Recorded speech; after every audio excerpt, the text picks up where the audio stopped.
తిని కూర్చోవడం కంటే తెలియని మనమే పేదవాళ్ళ శ్రమని దొంగిలిస్తాం, దోచుమని పెట్టెల్లో దాచుకుంటాం. కలిగిన వాళ్ళు దొంగతనం చేస్తే అది అదృష్టం, నలిగిన వాళ్ళకి అదృష్టం పట్టినా అది దొంగతనం. అనండి, ఇది మీ లోకం, డబ్బున వాళ్ళ లోకం. డబ్బే లోకాన్ని నడిపించే కాదు. ఇక్కడ మాలాంటి మనుషులకి మమతలకి చోటు లేదు. అమ్మా పార్వతి,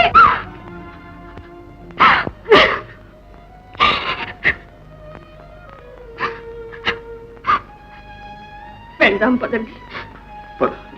అమ్మా పార్వతి, పార్వతి, ఈ తప్పంతా నాది. ఈ ఇంట్లో మాట సాగని దాన్ని, నిన్ను పిలిచి అవమానిస్తుంటే పెదవి కదలేని దాన్ని.